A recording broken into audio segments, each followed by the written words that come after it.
আপনি কি একদিনের জন্য আলভিটোর নিয়ে চিন্তা করছেন? তাহলে আপনি ঘুরে আসতে পারেন সেন্ট সিসিল ক্যাথেড্রাল, তুলুজ লুকটাহ দু মিউজিয়াম, যেটি কিনা পালাই দু বহবি নামে পরিচিত, আর হচ্ছে ওল্ড আলবি টাউন বা মেজো দু ভিআই আলবি এবং পনভিউ আর থা রিভার। চলুন আজকের এই ভিডিওতে খুব ছোট্ট করে দেখে আসি আমার আলবি ট্যুর। আলবি হলো ফ্রান্সের দক্ষিণে অবস্থিত একটি ঐতিহাসিক শহর, আর আমি এখন দাঁড়িয়ে আছি সেন্ট সিসিল ক্যাথেড্রালের সামনে। এই ক্যাথেড্রালটি আসলে বিশ্বের সবগুলো ক্যাথেড্রালের ভিতরেই সর্বাধিক ইটের দ্বারা তৈরিকৃত, আর এর ভেতরের চিত্রাঙ্কন কিন্তু অসাধারণ। চলুন দেখে আসি ক্যাথেড্রালের ভিতরের দৃশ্যগুলো। সেন্ট সিসিল ক্যাথেড্রালটি বিশ্ব ইউনেস্কো ঐতিহ্যের অংশ হিসেবে সমৃদ্ধ আছে। এর নির্মাণ কাজ শুরু হয়েছিল 1882 সালে এবং এটি শেষ হতে প্রায় 200 বছরেরও বেশি সময় লেগেছিল। অনেকেই ভাবতে পারেন একজন মুসলিম হয়ে আমি কেন ক্যাথেড্রাল দেখতে এসেছি। বর্তমানে আসলে এটি উপাসনালয়ের থেকেও বেশি ট্যুরিস্টদেরকে আকৃষ্ট করে, কারণ এটি একটি মিউজিয়াম আকারে রয়েছে। আর আমার কাছে ভ্রমণ মানে শুধু নতুন জায়গা দেখা নয়, বরং মানুষের ইতিহাস, সংস্কৃতি ও সভ্যতাকে জানা। সেন্ট সিসিল ক্যাথেড্রালটি শুধুমাত্র খ্রিস্টানদের উপাসনালয় নয়, এটি বিশ্ব ঐতিহ্যের একটি অংশ এবং মানব ইতিহাসের একটি গুরুত্বপূর্ণ অধ্যায়। আপনি যদি ক্যাথেড্রালের আরও ভিতরে ঢুকতে চান, সেই ক্ষেত্রে আসলে আপনাকে টিকিট কেটে ঢুকতে হবে, পার পারসন 6 ইউরো করে।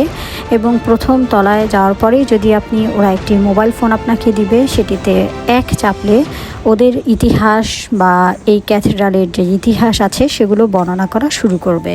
বাহির থেকে এটিকে দেখতে দুর্গের মতো মনে হলেও ভেতরে রয়েছে চমৎকার চিত্রকরণ, সোনালী অঙ্কন এবং ইতিহাসের ইউরোপের সবথেকে সুন্দর সিলিং। ক্যাথেড্রালের ঠিক পাশেই অবস্থান করছে তুলুজ লুকট্রে মিউজিয়াম, যেটি কিনা বহবি প্যালেসে অবস্থিত। এর সাথেই আসলে একটি আর্ট গ্যালারি অবস্থান করছে। এখানে আপনাকে এন্ট্রি ফি দিয়ে ঢুকতে হবে, পার পারসন 10 ইউরো করে টিকিট খরচ। এই জাদুঘরটি প্রতিষ্ঠিত হয় 1922 সালে বিখ্যাত চিত্রশিল্পী এনরি দু তুলুজ লুকট্রে এর স্মৃতি সংরক্ষণ করার উদ্দেশ্যে। শিল্পীর পরিবার ও বন্ধুদের উদ্যোগে তার অসংখ্য চিত্রকর্ম, পোস্টার, অঙ্কন ও ব্যক্তিগত সংগ্রহ এখানে রাখা হয়েছে। এখানে শিল্পীর 1000-এরও বেশি কাজ সংরক্ষিত রয়েছে, যা তার জীবন, শিল্পচর্চা এবং 19 শতকের সমাজচিত্রকে তুলে ধরে। তাই এই জাদুঘরটি শুধুমাত্র শিল্পী প্রেমীদের জন্য নয়, ইতিহাস এবং সংস্কৃতিতে আগ্রহীদের জন্য একটি গুরুত্বপূর্ণ গন্তব্য। পালাই দু বহবির এর পেছনেই রয়েছে সুন্দর বহবে গার্ডেন। এটি ফরাসি ধাঁচের জ্যামিতিক নকশায় সাজানো, যেখানে নিখুঁতভাবে ছাটা সবুজ গাছপালা, ফুলের বাগান এবং মনোরম পথ দর্শকদের মুগ্ধ করে।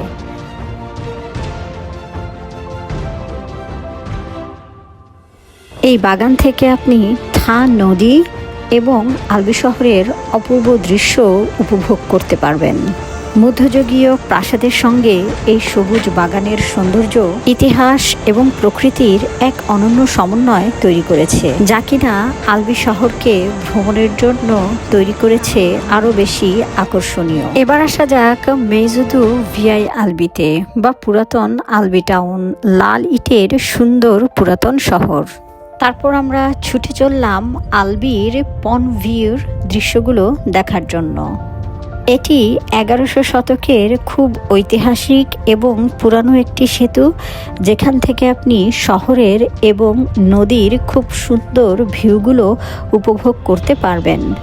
আলবি এমন একটি শহর যেখানে ইতিহাস, সৌন্দর্য আর শান্ত পরিবেশ একসঙ্গে মিলেছে। যদি শহুরে ভিড়ের বাইরে একটু ভিন্ন স্বাদের কোনো গন্তব্য খুঁজে থাকেন, তাহলে আলবি অবশ্যই আপনার তালিকায় রাখুন। আল্লাহ হাফেজ।